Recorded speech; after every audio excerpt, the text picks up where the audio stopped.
Hello everyone, welcome to re academy.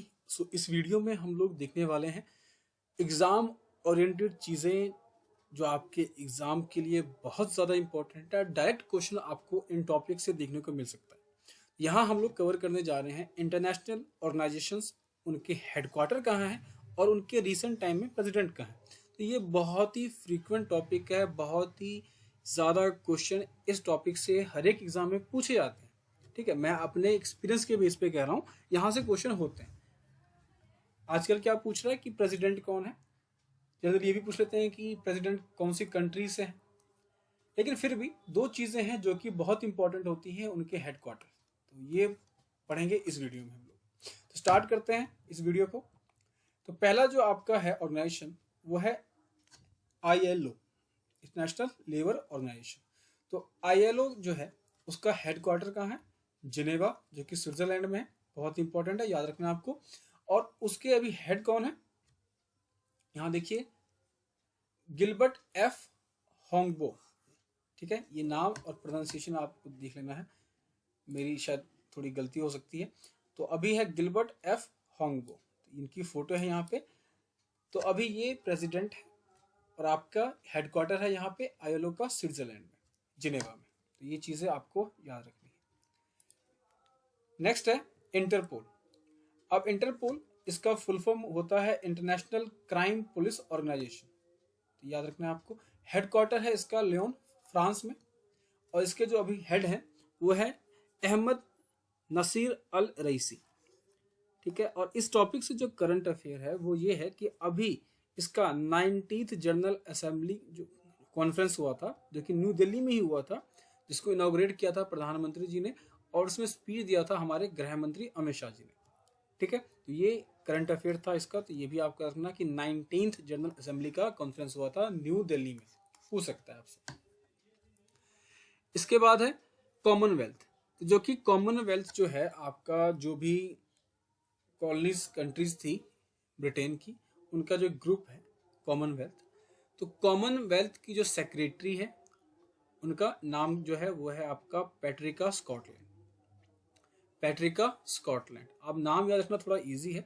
Commonwealth कहाँ है? इसका हेडक्वार्टर लंदन में, ब्रिटेन की है ये ग्रुप। और आप देखो ग्रेट ब्रिटेन का पार्ट है स्कॉटलैंड, तो नाम में भी इनके क्या है? स्कॉटलैंड। तो पैट्रिका स्कॉटलैंड कॉमनवेल्थ की सेक्रेटरी जनरल है, उसका हेडक्वार्टर है लंदन में। और करंट अफेयर क्या है कि उन्होंने बोला है कि हम इंडिया का जो UPI सिस्टम है उसको वेलकम करते हैं कॉमनवेल्थ कंट्रीज के बीच में। तो अभी ये बात चल रही है, देखिए अगर हो जाए तो बहुत अच्छी बात है। नेक्स्ट है आपका United Nation Organisation, UN। United Nation का हेडक्वार्टर है न्यूयॉर्क, यूनाइटेड स्टेट में। सेक्रेटरी जनरल है अभी एंटोनियो गुटरेस, जो कि ये है आपके सामने। बहुत इंपॉर्टेंट है, ये बोलना नहीं है आपको। करंट अफेयर देख लेते हैं। तो UN to construct 1000 earthquake resilient house in Afghanistan province. तो अफगानिस्तान में 1000 अर्थक्वेक रेजिलिएंट घर बनाने की बात कर रहा है UN अफगानिस्तान में। United Nation Organisation adopts goal to net zero emission from planes by 2050। तो ये जो करंट अफेयर है ये हाल के करंट अफेयर है, ताकि आपको अलग से सर्च करने की जरूरत ना पड़े, इसलिए मैंने यहाँ पे ऐड कर दिया। तो यूनाइटेड नेशन ने कहा है कि हम नेट जीरो एमिशन, कार्बन की बात हो रही है, कार्बन डाइऑक्साइड की बात हो रही है, तो उसके लिए सन 50 तक के लिए क्या है? तत्पर है। 2050 तक हम क्या करेंगे? नेट जीरो तक पहुंच जाएंगे। नेक्स्ट है इंटरनेशनल मॉनेटरी फंड, तो IMF। तो IMF क्या है? ये आपका an international organization that promotes global economic growth and financial stability, encourage international trade and resource, reduce poverty। तो ये लोन वगैरह देता है, जैसे आपके आसपास कोई बैंक है उसी तरह के इंटरनेशनल बैंक की तरह काम करता है, जो कि कंट्रीज को लोन देता है। तो वर्ल्ड बैंक और IMF दो बैंक की तरह है। IMF जो है वो उसके रूल्स थोड़े स्ट्रिक्ट है, जबकि वर्ल्ड बैंक जो है वो थोड़ा वेलफेयर के लिए काम करता है और ये थोड़ा बिजनेस के लिए काम करता है। तो ये ऐसे ही सबको लोन नहीं देता है, जबकि वर्ल्ड बैंक देखोगे गरीब कंट्रीज को लोन देता है। तो IMF की जो अभी मैनेजिंग डायरेक्टर है वो है क्रिस्टलिना जॉर्जिवा। तो क्रिस्टलिना जॉर्जिवा अभी IMF की MD है, बहुत इंपॉर्टेंट है ये। और इसका जो हेडक्वार्टर है वो है आपका वाशिंगटन DC में, यूनाइटेड नेशन में। Washington DC, District of Columbia, वहाँ पे इसका हेडक्वार्टर है। करंट अफेयर यहाँ पे एक और है कि गीता गोपीनाथ, ये एक इंडियन अमेरिकन इकोनॉमिस्ट है जो कि अभी सर्व कर रही है एज डिप्टी मैनेजिंग डायरेक्टर, जो कि पहली मैनेजिंग डायरेक्टर है इंडिया की तरफ से, और ये भी सर्व कर रही है IMF में। तो ये बहुत इंपॉर्टेंट है, ये भी बीपीएससी एग्जाम में पूछा गया है। तो मैं इसलिए नहीं कह रहा कि ये बीपीएससी में पूछा गया तो बीपीएससी में पूछेगा, मतलब ये है कि आपके एग्जाम के लिए बहुत इंपॉर्टेंट टॉपिक है। ठीक है। वर्ल्ड बैंक का हेडक्वार्टर भी वाशिंगटन DC ही है। इसके जो प्रेसिडेंट है वो है डेविड मालपास। यहाँ पे देखिए माल मतलब पैसा वगैरह, ठीक है, आम बोलचाल में बोलते हैं। और यहाँ पे वर्ल्ड बैंक क्या है, पैसों से रिलेटेड है। तो आप इस तरीके से कुछ भी एक बना लो ताकि आप एग्जाम में टिक करके आ जाओ राइट आंसर। तो डेविड मालपास क्या है, वर्ल्ड बैंक के प्रेसिडेंट है, हेडक्वार्टर है इसका वाशिंगटन DC में। और करंट अफेयर देखते हैं इसका। तो वर्ल्ड बैंक कह रहा है कि cuts India's GDP growth forecast to 6.5% for 2022-23। तो ये लगभग 8.5 कुछ बताया था उन्होंने पहले, तो अब ये कह रहे हैं कि अभी के अकॉर्डिंग 6.5 रहेगा इंडिया का GDP ग्रोथ रेट। इसके अलावा देखिए वर्ल्ड बैंक के मैनेजिंग डायरेक्टर और चीफ फाइनेंशियल ऑफिसर CFO, पूछा जा सकता है आपसे एग्जाम में कि वर्ल्ड बैंक के चीफ फाइनेंशियल ऑफिसर कौन है। इनका नाम है अंशुला कांत। इनकी फोटो यहाँ पे ये आप देख सकते हैं, बहुत इंपॉर्टेंट बात है ये। अंशुला कांत वर्ल्ड बैंक की चीफ फाइनेंशियल ऑफिसर है, ये बात आपको याद रखनी है। नेक्स्ट है Food and Agriculture Organisation FAO। इनके डायरेक्टर जनरल है क्योयू डोंगयू। ये आप फोटो देख सकते हो इनकी। क्योयू डोंगयू इनके डायरेक्टर जनरल है, हेडक्वार्टर है इसका रोम इटली में। ठीक है। ये इंटरनेशनल लेवल पे काम करती है हंगर और न्यूट्रिशन को सिक्योर करने में। Nuclear for goods, international agency of जो एटॉमिक एनर्जी है उसने, और फूड ऑर्गेनाइजेशन और एग्रीकल्चर ऑर्गेनाइजेशन जो है उसने कोलैबोरेशन किया है ताकि हम न्यूक्लियर टेक्नोलॉजी का यूज़ कर सके एग्रीकल्चर में। तो एग्जाम में क्वेश्चन ये बन सकता है कि FAO ने किस ऑर्गेनाइजेशन के साथ कोलैबोरेशन किया है, या कौन सी ऑर्गेनाइजेशंस न्यूक्लियर टेक्नोलॉजी का यूज़ कर रही है, या फूड एग्रीकल्चर ऑर्गेनाइजेशन कौन सी टेक्नोलॉजी का यूज़ कर रही है आपका एग्रीकल्चर को बूस्ट करने के लिए। तो अगर बायोटेक्नोलॉजी वगैरह आ गया तो सब यही मार देंगे, तो आपको याद रखना है यहाँ पे न्यूक्लियर टेक्नोलॉजी की बात हुई। नेक्स्ट देखते हैं इंटरनेशनल कोर्ट ऑफ जस्टिस। ये भी बहुत इंपॉर्टेंट है। इसका जो हेडक्वार्टर है आपका हेग है। जो इंटरनेशनल कोर्ट जो भी है उनका हेडक्वार्टर आपको हेग में ही मिलेगा। प्रेसिडेंट है जॉन ई डोंगवेज। इसका प्रेसिडेंट ना पूछ के बहुत सारे एग्जाम में जितने भी बार पूछा गया है इस टॉपिक से, हेडक्वार्टर ही पूछा गया अभी तक। तो आपको हेडक्वार्टर भूलना नहीं है, हेग में।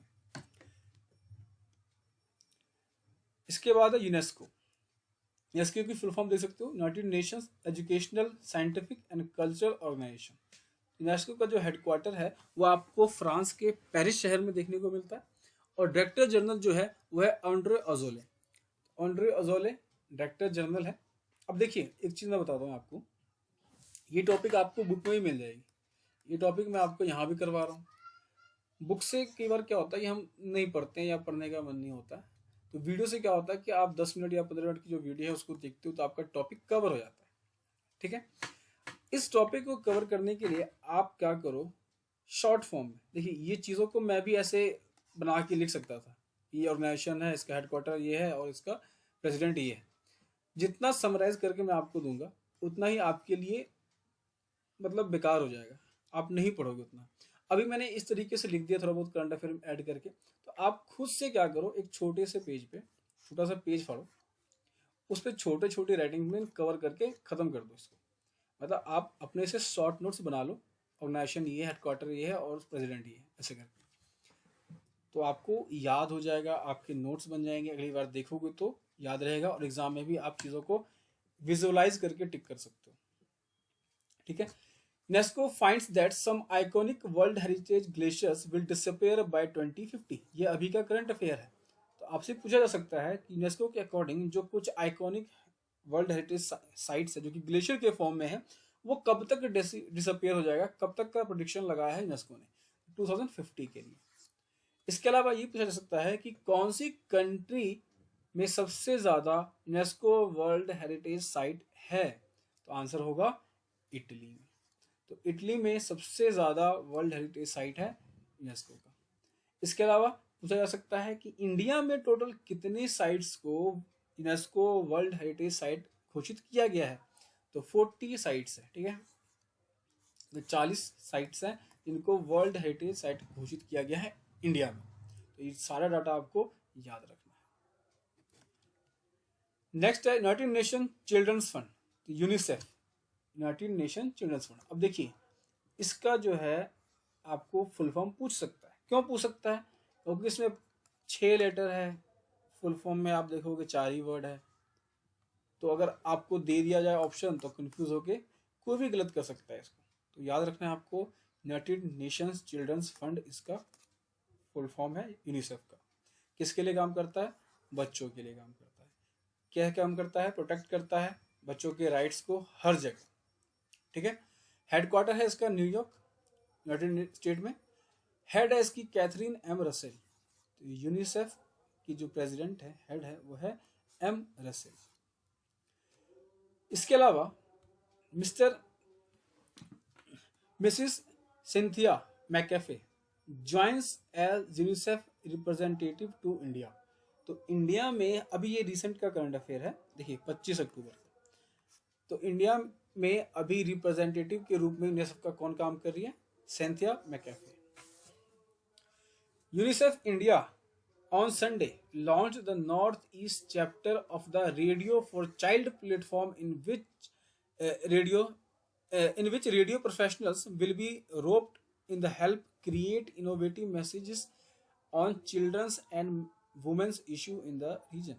मतलब यही कि यूनिसेफ ने नॉर्थ ईस्ट जो स्टेट्स है उधर के रेडियो के लिए एक रेडियो फॉर चाइल्ड प्लेटफॉर्म की शुरुआत की है, जहां से ये बच्चों और वुमेन की न्यूट्रिशन के लिए, हेल्थ के लिए मैसेजेस वगैरह देंगे, ठीक है। तो याद रखना है, नाम क्या है प्लेटफॉर्म का? Radio for child. कहाँ के लिए? नॉर्थ ईस्ट के लिए। किसने किया? यूनिसेफ ने किया। नेक्स्ट है वर्ल्ड हेल्थ ऑर्गेनाइजेशन। अब ये तो बहुत इंपॉर्टेंट है, आपको याद भी होना चाहिए। तो वर्ल्ड हेल्थ ऑर्गेनाइजेशन जो है उसका हेडक्वार्टर है जनेवा में। आईएलओ का भी कहाँ था? जनेवा में। इसके डायरेक्टर जनरल है, अब तो सबको पता होगा, टेड्रोस। ये वर्ड सुना होगा आपने, ये नाम। तो डी टेड्रोस ऑधनोम, ये है इनके डायरेक्टर जनरल। न्यूज में क्या है? रिसेंट में 4 कफ सिरप्स जो कि इंडियन कंपनी के द्वारा मैन्युफैक्चर की गई थी, तो 4 कफ सिरप है जिनको पीने की वजह से, हालांकि अभी ये न्यूज़ कंफर्म नहीं हुई है पीछे क्या रीज़न है, लेकिन हुआ इस कफ सिरप की वजह से है। तो कहाँ पे? गाम्बिया में। गाम्बिया में लगभग 66 चिल्ड्रंस की डेथ हो गई है। तो ये बात भी आपको याद रखना है। WHO has said that 4 cough syrup by Indian Madain Pharmaceuticals, देखो ये कंपनी का नाम है मेडेन फार्मास्यूटिकल्स, इनके ही कफ सिरप से गाम्बिया में 66 बच्चों की मौतें हुई हैं। इसके अलावा इंपॉर्टेंट ये है कि सौम्या स्वामीनाथन, ये नाम आप याद रखना है। Soumya Swaminathan has served as the chief scientist at the World Health organisation.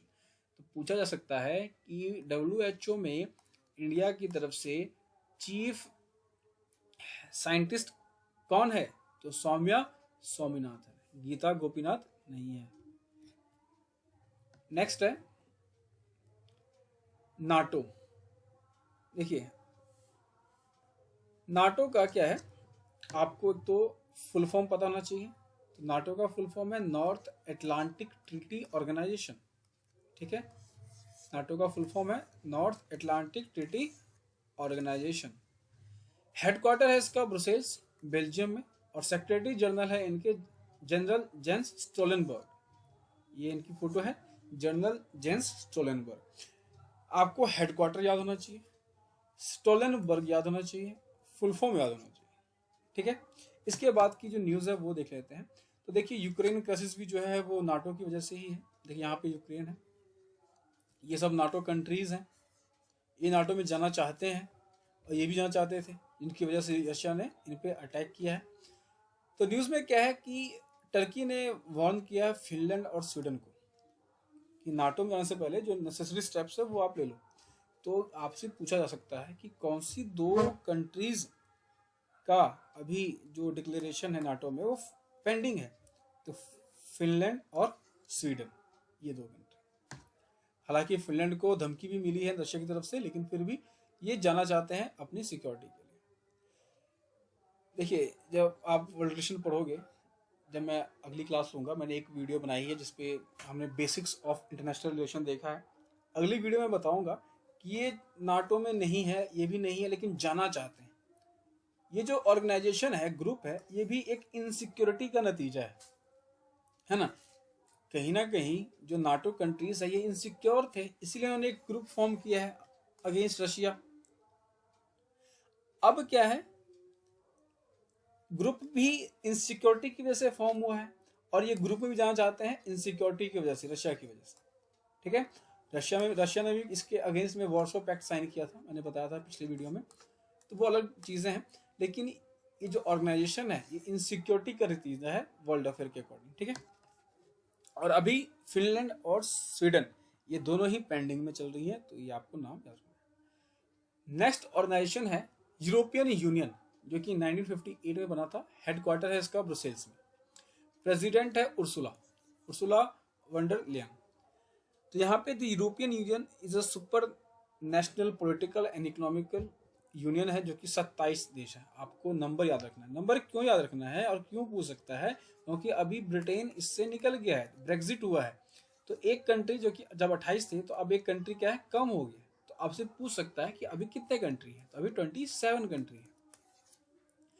इसके अलावा न्यूज़ में क्या था कि ऋषि सुनक, जो कि अब पीएम है ना, जो कि अब पीएम है ब्रिटेन के, और बहुत ही सुन के अच्छा लगता है। जो एक समय था जब Indians and dogs are not allowed, ये फ्रेज चलते थे, है ना, जब हम लोग कॉलोनी से, तो होटल रेस्टोरेंट के बाहर। अभी एक इंडियन ही क्या है, प्राइम मिनिस्टर है उनका, तो देख के अच्छा लगता है। तो Rishi Sunak needs to reset Britain's approach to Europe. The quarrel over Northern Ireland is only one Brexit challenge. Success requires cooperation, not win you lose. Rishi Sunak अभी फिर से कुछ विचार वगैरह करेंगे ब्रिटेन के एग्जिट पे, और आयरलैंड का क्या इशू है उसको डिस्कस करेंगे। ठीक, नेक्स्ट है नॉन अलाइंड मूवमेंट। अब ये जो है आपसे एग्जाम में पूछा इसलिए जा सकता है कि अभी वर्ल्ड में यूक्रेन और रशिया का जो चल रहा है वॉर, उसकी वजह से इंडिया के स्टैंड को बहुत बार हिलाने की कोशिश की है यूएसए वगैरह ने, कि आप क्रिटिसाइज करो, ये करो, वो करो रशिया को। तो जब उन्होंने कहा तो हमने नहीं किया, हम अपनी मर्जी से क्रिटिसाइज करते हैं क्योंकि हम लोग सॉवरन हैं। तो ये क्यों हम लोग किसी पाले में नहीं है, तो रीज़न ये है कि हम लोगों ने किसी पाले को कभी चुना ही नहीं था। हम लोग हमेशा बीच में थे, शांति की तरफ, पीस की तरफ। हम लोग किसी वर्ल्ड पावर, सुपर पावर के साथ नहीं थे। तो उसी का एक नतीजा था non aligned movement. Non aligned movement का जो ग्रुप ऑर्गेनाइजेशन है वो, जिसको नाम बोलते हैं 1961 में। हालांकि इस चैप्टर को एनसीईआरटी से हटा दिया गया है अभी। आपका डाइवर्सिटी वाला चैप्टर, ये चैप्टर, कुछ बेसिक चीज़ें जो कि पढ़नी चाहिए हर एक स्टूडेंट को, उन चीज़ों को गवर्नमेंट ने एनसीईआरटी से हटा दिया है। हेडक्वार्टर है इसका जकार्ता, इंडोनेशिया में। प्रेसिडेंट है इसके इल्हाम अलियेव। तो जब आप गूगल करोगे तो आपको दिखाई देगा कि इसका जो हेडक्वार्टर है यूनाइटेड नेशन में शो कर रहा है, आपको जकार्ता वगैरह शो नहीं होगा, लेकिन जकार्ता इसका हेडक्वार्टर है। और कोऑर्डिनेट कहाँ से होता है ये, तो उसका ऑफिस भी कहाँ है, यूनाइटेड नेशन के में है, न्यूयॉर्क में। ये है इनके प्रेसिडेंट इल्हाम अलियेव, और ये वो आइकॉनिक फोटो है जब लीडर्स ने मिलके इस ग्रुप को फॉर्म किया था। नेक्स्ट देखते हैं यूएनडीपी। अब UNDP United Nations Development Programme, इसका हेडक्वार्टर आपको देखने को मिलेगा न्यूयॉर्क सिटी में। इसके हेड है अशीम स्टेनर, ये इनकी फोटो है। न्यूज में क्या है कि India's lifted 415 million out of poverty in 15 year, United nation ने कहा है। ठीक है, तो बहुत इंपॉर्टेंट ये आपका करंट अफेयर है।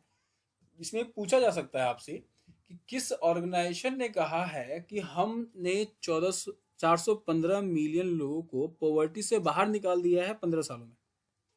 तो यूनाइटेड नेशन डेवलपमेंट प्रोग्राम ने कहा है। या ये पूछा जा सकता है कि अकॉर्डिंग टू यूएनडीपी कितने मिलियन पॉपुलेशन पॉवर्टी से बाहर आ चुके हैं, तो 415 मिलियन। इसके अलावा Padma Lakshmi was appointed United Nations Development Programme goodwill ambassador. तो ये भी पूछा जा सकता है करंट अफेयर में कि गुडविल एम्बेसडर अभी यूनाइटेड नेशन की कौन है, तो पद्मा लक्ष्मी जी है, यहाँ पे इनकी फोटो है और मार्च 2019 से हैं ये अभी तक। इसके अलावा एशियन डेवलपमेंट बैंक, देखिए ये जो टॉपिक है इनसे आपको ना ये हेड वगैरह नहीं पूछते हैं उतने, आप देख लेना। इससे आपको हमेशा पूछा जाएगा हेडक्वार्टर।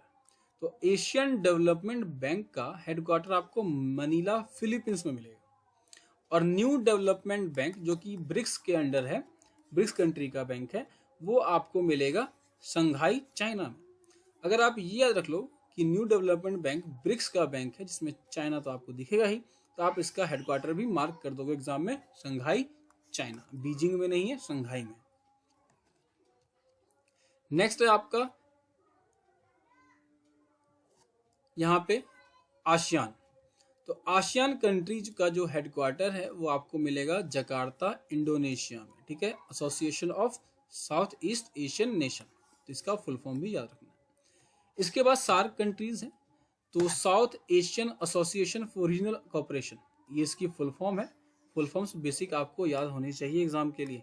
आ जाते हैं ऐसे ऐसे इजी क्वेश्चन और तब आपको लगेगा कि यार ये तो मैंने कितनी बार सुना है, काश मैं याद रख लेता कि इसका फुल फॉर्म क्या है।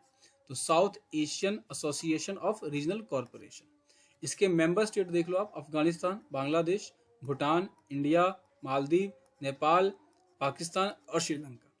और इसका हेडक्वार्टर है काठमांडू नेपाल में, तो ये तो भूलना ही नहीं है आपको कभी भी। इसके बाद एपेक है, एशिया पैसिफिक इकोनॉमिक कॉरपोरेशन, और इसका हेडक्वार्टर है आपको सिंगापुर में। चेयरमैन है प्रायुत चान ओ चा, तो प्रायुत चान इसके चेयरमैन है और इसका हेडक्वार्टर है सिंगापुर में।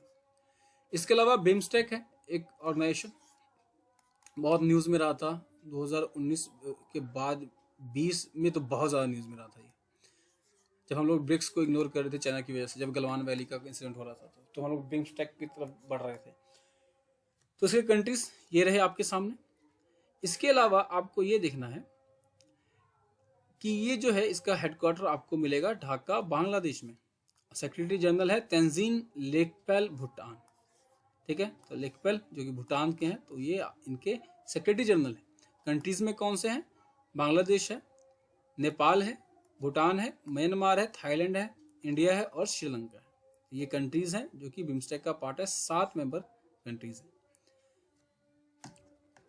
और अभी करंट में कौन चेयर कर रहा है, तो श्रीलंका इस ग्रुप को चेयर कर रहा है।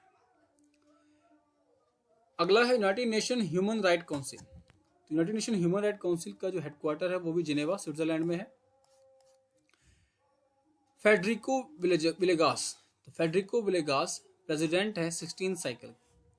फेडरिको विलेगास प्रेसिडेंट है 16 cycle. What national interest has India achieved by abstaining at UNHRC vote on Xinjiang? अब ये अभी रिसेंटली, ये 2 दिन पहले का न्यूज़ है, ये यूँ मैं कहूँ ये 6 तारीख का न्यूज़ है, 6 नवंबर का शायद। तो 6 तारीख का ये न्यूज़ है जहाँ पे इंडिया ने अब्सटेन किया है यूएन की वोटिंग में। किसके ऊपर, जिनजियांग। ये पर्सन वो है जो अक्यूज्ड है उइगर मुसलमानों के कत्लेआम के लिए। अब ये जो क्वेश्चन है ना कि वर्ल्ड बल्कि इंडिया में बहुत लोग पूछ रहे हैं कि हम लोग चाइना को इतना बचाते क्यों हैं। यहाँ हम लोग वोट कर सकते थे अगेंस्ट, लेकिन हमने यहाँ पे अब्सटेन किया। तो इंडियन फॉरेन पॉलिसी है, बनाने वाले बेटर जानते हैं। रीज़न तो फिलहाल यही है कि हम लोग अभी चाहे बोल रहे हैं कि हम लोग दो फ्रंट पे युद्ध कर सकते हैं, लेकिन हम दो फ्रंट पे वॉर करना नहीं चाहते। सबसे जरूरी है कोई वॉर लड़ने के लिए, देखिए लड़ने के लिए हथियार जरूरी है, जीतने के लिए आपकी इकोनॉमिक स्ट्रेंथ जरूरी है ना। जेब में पैसा नहीं है, भले ही आपके पास बहुत हथियार है, फिर भी आप हार जाओगे। ठीक है, तो जेब में पैसा होना बहुत ज़रूरी है, इसीलिए हम लोग यहाँ पे अब्सटेन करते हैं। अगला है वर्ल्ड ट्रेड ऑर्गेनाइजेशन WTO। तो WTO का हेडक्वार्टर भी जिनेवा स्विट्जरलैंड में है।